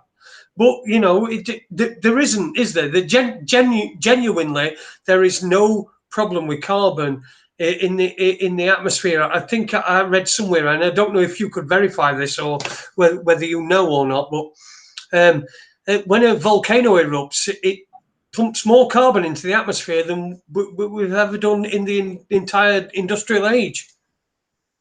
Well, obviously we need carbon, don't we, for our existence? I mean, saying that they're going to have zero carbon emissions, zero carbon in such and such is absolutely ridiculous. Okay, it's ridiculous. And the other thing is, we talked about trees. Now, I don't know whether you've seen it, but I put a video on Facebook which has done the rounds. It's got quite a lot of people have seen it.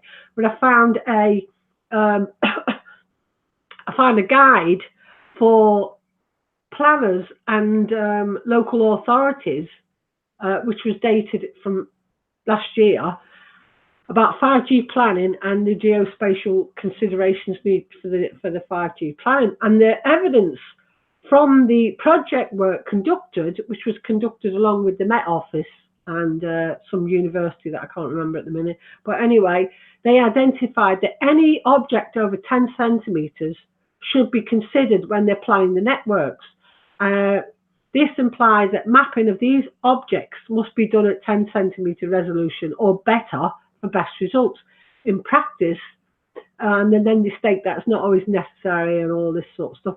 But if you look at, and I've got the actual document on my website, and if you look at it, they've got an example where they state that that there's certain things that they must do, and that means some things that they might need to do, some things that they can consider maybe yes or no. But anyway, one of the must-do things implies that objects will have a significant impact. Now, this is something that is a document that has been given to all the local authorities. Got to bear this in mind, okay? So they're saying to them, you need to go out and do a report, a geospatial planning report on, how to push for the 5G.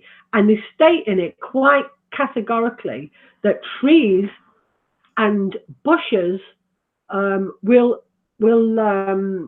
what does it say? Will have a significant impact on the propagation of the millimeter wave signals, and therefore they must be captured through some form of survey. Okay, so here we've got this planning survey showing that not just the trees, but also, you know, bushes, all this sort of stuff, going to affect the signals for 5G. Okay, and if that's not proof, we've got. I mean, I'm sure I've talked to you about in the last interview that we did about all the areas all around, not just in the UK, but everywhere, are all getting rid of all the trees everywhere. You know, they're just cutting down really healthy trees. And the excuses that they come up with are just unbelievable. It's like, you can't, we need the trees for oxygen. Come on, people. I mean, it's not freaking rocket science, is it? You don't cut down healthy trees and say it's, you know, for what reason? Because what about all the other wildlife? What about the birds? What about everything? You know, this is an obvious exercise. What they're doing, it's like when they cover all, we see, we've got loads, I've done another article on my website where it shows them all covering all the bushes with this green netting stuff. I mean, why is that? That's because they don't want the birds to go in there, because, you know, they want to make sure that they can just take them all away, and no one's going to go, oh, hang on, you know, there's birds nesting. No, because there won't be birds nesting because they've covered them. So that is the plan. I mean, what we are facing with this whole smart city technology and the whole 5G thing, it's a freaking nightmare, you know? It's a real nightmare. And that's why I'm making it my priority. Like I said, I've been involved in so many different areas and different things, false flags and, you know, charity stuff and political stuff, and making people aware of this, that and the other, and vaccines and da-di-da, and, you know, reforms and welfare.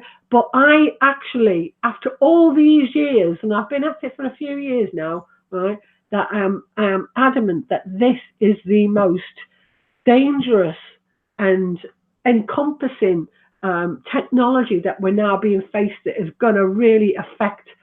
I mean, this is it, folks. This ties in with everything that they're doing, okay? Everything. You know, it's all coming to fruition at this point in time for a reason. And they want this whole smart city agenda in place in 2020 for a purpose, because that's their deadline. You know, we want all these fucking people gone. They want us all gone. Make no mistake. It's pretty shitty stuff, isn't it? Listen, I just want to address something that's been put in the chat room. Somebody called D20man. I don't know if you know her. Hi, Adie. Yeah, there you go, D. And she's put XR is going on now. I'm assuming she means Extinction Rebellion. Yeah. And then she's put, why do you keep shutting down the XR discussions here, Jason? And I'd just like to say, I'm not shutting anything down. If it appears like that, it's because I'm totally ignorant of it. Really, the only thing I know about Extinction Rebellion, and I don't even know if she's involved, but there's that weird-looking kid that's foreign and looks really weird with pigtails and looks like she should be on a horror movie. And I did see a news item where two idiots had got on top of a train and were stopping it going, and they'd attached themselves to the train. And I thought to myself, hang on a minute, this is not news. You have thousands of people congregating, wanting Brexit, and there's not a thing. Then two dickheads get on top of a fucking a train, and this Extinction Rebellion's all over the place. So if I'm not shutting down the discussion of that, I'm just ignorant of it, because that's what I choose to be. And I know that you're big on that. So if there's anything you want to say about that, anything else you want to say about Extinction Rebellion, Anne, then I just want it clear that I'm not shutting you down on it. No, I don't think that at all. I mean, this Greta young girl who's made to look like a little child, who's actually 16 years of age. If people go and look at her background, you will see who she's associated with. They never ever bring these people. These people are not just random people. These are people who are, you know, they're there for a reason. You know, they've got the people who tell them what to say and everything. It's all part of this whole agenda to get everybody like, oh, you know, we've got to listen to this. This is what we've got to do. You know, we're all behind this climate change, and the whole science behind the whole climate change has been proven to be lies, but, you know, majority of people are not aware of that. So they've got, you know, they got these people who it doesn't matter who, whether they're Extinction Rebellion, doesn't matter whether this Greta Thingyberg, whatever frigging name is, I can't stand looking at her anymore, or Mark Steele, or any of them, you know, they are all put in place at a particular time. This is what the whole agenda is, to get people to, you know, go along with all this. It's a whole problem, reaction, solution thing all over again, you know. We're begging them. They give us, you know, we've got this problem. We have to beg them to help us to you know, help us to get over this problem. And that's what they do. That's how they get us all the time. But I think people need to start realizing and waking up to, you know, the whole agenda, everything. It's all connected, all the astroturfing, all the fake groups that are coming up, all these people who are getting, I said it earlier, if these people, anyone who's getting mainstream media attention, you can guarantee what it is. It's a psyop. That's what they do. That's what the mainstream does. We've already shown that the mainstream is owned by 6 corporations, which means that they can put out everything and anything that they want to put out there. And that's what they do. So we should all be wary of that. Okay. Anne, I want to get this question in because I think it's probably going to take you the rest of the show to answer it. But I just wanted to just quickly ask you, Mark Steele, right? Now, I don't suppose he answered an ad in a newspaper that said ex-criminal required, that's capable of wearing dark glasses all the time, wanted to be able to lie and cheat and deceive, and you know, I don't believe that happened. So what do you think is behind Mark Steele? Do you think it's just Mark Steele and his own little agenda, or and his own, he wants to raise awareness to, I don't know, but anyway, he wants to do something that's going to benefit his own company? Or do you think he's being paid by a third party, i.e. a council, or I know he's not MI5, or Jesus Christ, he's about the probably, if he were, MI5 agents are thick, but he's just too thick. Okay, I've dealt with these people, but so I know he's not that. But so, what do you think it is? Is it his own ego, and he's trying to make this money himself? You know, he fancies himself as a bit of an Ian Crane, that he can pull the wool over people's eyes. And I know that we've had a bit of criticism tonight for being a little bit harsh on Ian Crane, and we probably have been a little bit harsh on Ian Crane. But all we've been doing is pointing out exactly what has happened with Ian Crane, because there are people that are now in 2019 that are discovering Ian Crane and not realizing in 2012 we were telling us that we're going to be invaded by aliens, or it was going to be a false flag or something like that. Well, so do you think that Mark Steele's has he got a partner in crime, or is he a soul agent, a soul trader? Right, well, first of all, I don't give a flying fuck what people think about what I'm saying about Ian Crane, because as far as I'm concerned, I gave him all the information about what I found out and said, do you think this information needs an answer?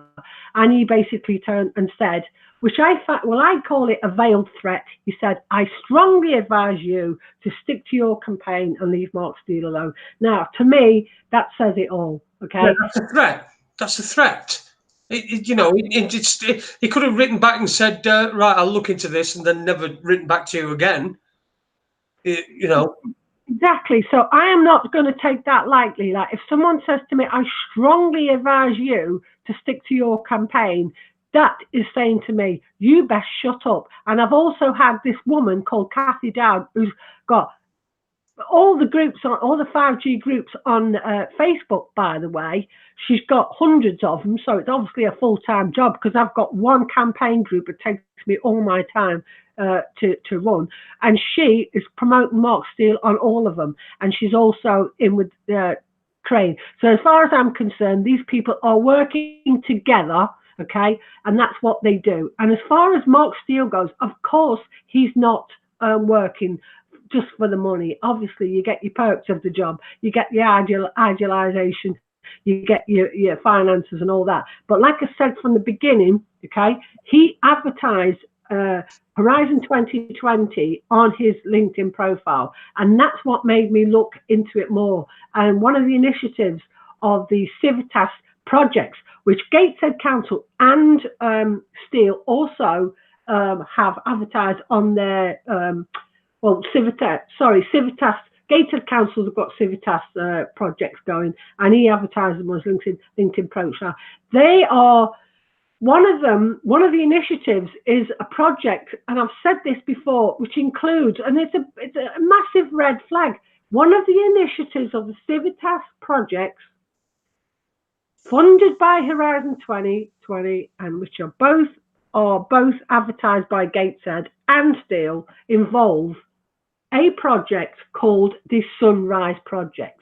The Sunrise Project involves local councils and local partners trialing the concept of living labs, which integrates research and implementation processes. They even state that they intend to create a campaign around the project using street trial events, which involves the use of street kit. Now, come on, people, okay? How is it possible that this man, is linked to these people, as well as Gateshead, who have this very same project, which is happening? How can that be a coincidence, right? How can it be a coincidence? It cannot possibly be a coincidence.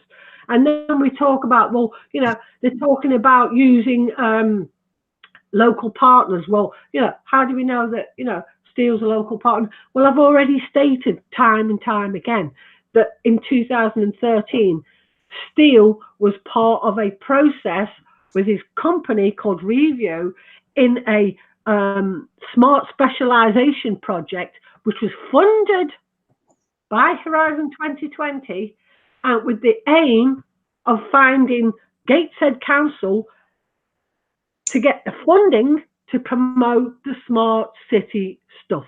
Okay, so he is actually he is a stakeholder. He's also a local partner, and he's been involved.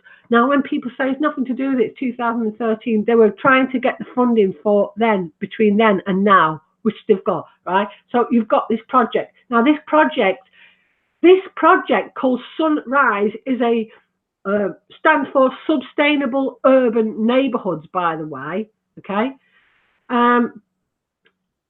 There's no way that this is just a coincidence, okay? It's, I've even pointed out to people, I mean, how much more clearer can you get? I've pointed out to people, okay, this Sunrise Project states on the Horizon 2020 framework, states that they can use a logo that is reminiscent of the mother logo for the Sunrise Project. And there you've got Mark Steele with the Sun Party with a logo that is very reminiscent of the very same thing, okay?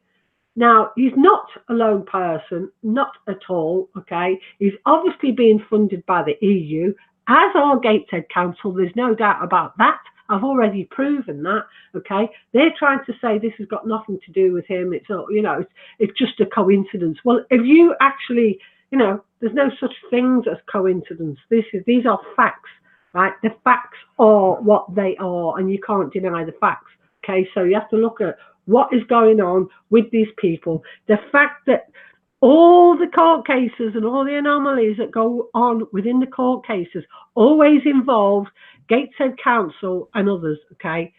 The very first YouTube video that I was taken in by when I first seen Mark Steele, that made me say, this man is great, we need more people like this. I was his friend in the beginning, I thought this is fantastic, was when he was stood in front of Gateshead Council, okay, talking about lamppost and 5G and everything. And I thought it was a bit strange that he's allowed to talk about stuff, because I know I've been to council meetings and I have brought up stuff, and I tell you what, they shut you down. You are not allowed to say what you want. You get a few minutes to say, and then that's it, you're told to shut up. right? And they won't have it. And yet in this council meeting, he was right there. He was allowed to say all sorts. It was all, you know, and this is when I actually believed him. And I found out after he's got the Sun Party who's trying to say this is the way forward. Now, I had Garrett talking on the Raconteur News thread talking about, well, actually, no, the Sun Party has nothing to do with Mark Steele. It's Graham Steele. Graham Steele is Mark Steele's twin brother. Now, the reason why Mark Steele can't put his name behind that party is because he's got because he's a convict and because he wouldn't be allowed to do so. But that doesn't stop him from promoting it all the time. So it doesn't really matter that Graham Steele is heading this party, because Mark Steele is pushing this party as an answer to 5G. And when I first started talking to Mark Steele, he said to me in an email, I've still got them, we want people to stand in all places, you know, to stop 5G. Now, Garrett was saying, oh, the reason for the party is that when we stop 5G, then we'll get some party to take over because all these people will be found guilty. It's a load of shit because we haven't got time to do that. We know how long it takes for a political party to implement itself in the system, right? We know how corrupt the whole system is. We know they're all puppets anyway, yeah? So this whole facade is exactly that. There's no way that this political party is ever going to stop 5G. We all have to do that. We all have to come together. We have to get community groups together. We have to talk. We have to do our research. You know, you don't listen to leaders, right? Don't be getting onto the streets and fight and protest. That is part of the agenda. The agenda to get everybody on the streets at the moment. That is part of it. It doesn't matter whether it's Extinction Rebellion, Yellow Vest. This is my view. You don't have to agree with it. I think this whole thing. I'd like to talk about this in further detail in other interviews, in other, you know, Raconteur News things, because there's so much information that people need to realise. But the main thing is, okay, all of this has been put in place on purpose to create this agenda, right? Okay, so that they're going to bring in, you know, problem, reaction, solution every single time. That's what they do, and that's why it's important that we use our discernment and we look at everything, and we don't share stuff unless we find the information to be provable and honest, because there's so much shit going on and everybody shares it, and before you know it, we're all just looking like idiots. So we need to make sure that we look into what we're doing, and we be, you know, make sure you know where your information is coming from, what you're sharing is actually true. You know, that's the main thing. I'm sorry that the 2 hours has just gone so quick. I couldn't even talk about half the stuff that I wanted to talk about. Listen, you're going to have plenty of time. The latest addition to the Raconteurs News family, there's me, Adie, and Watson as well. I just hope that when because I just hope you've got something to say about spaceships when Ben's on Wednesday. How do you feel about spaceships? Shall we talk about them? Well, oh my gosh, that is just, you know, that's just right out of my realm. I'll be completely honest with you. You know, I haven't done any. I don't know. I'll be honest. I'm sure you'll be able to come up with questions to ask Ben. We've certainly got things to talk about, plenty to talk about. So, but we'll be back on Wednesday. I've got to say thank you to you, Ann Marie Carey. She is the like I say, the newest presenter here on Raconteurs News. I'm really looking forward to this chapter. I really am. Really looking forward to it. I'm positive for the future. I know I had some old fucking depression and that, and now we're all fucking down and everything, but that's all gone away because that time of year's gone now. I'm probably going to be a bit pissed off around about July 6th when it's the year since my leg came off, but you know, I'm pretty sure I'm prepared to deal with that. So listen. I'd like to say hello to. Blah blah blah. She did say something, but I want to say hello to to Donna Caddy, who's in there, and her husband Matt as well, who they send me messages from time to time. I know they love the show, and thank you very much for watching. Thanks to you, thanks to everybody who watches. I mean, this is. I think I've got a good feeling about this. What do you feel about this, Anne? Just last word to you. I think it's great. I think maybe we could go, in another direction with the whole thing and get more, more people involved and talk about loads more stuff. And I think it's great. I mean, I'm all for knowledge and communication. That's what I'm all about, knowledge and communication, and I'm quite happily talk about everything that I've researched, and there's so much of it. I mean, I've got files and books and everything. I've been writing for like 10 years. I've got everything I do is all written down. There's loads of stuff that needs to be talked about, and it's nice to have a platform to do it. And it's great if we can get more people to listen and we get more people subscribed, and we can really grow with this thing. That'd be great. Yeah, and it was Donna Caddy that mentioned in the chat room that we've just gone over 1,000 subscribers. So that's a little bit of that we've got on to tonight. Listen, Anne, it's been great. We'll speak again on Wednesday. Well, I'm sure we'll speak before then, but we'll speak while everyone's listening. We'll speak on Wednesday.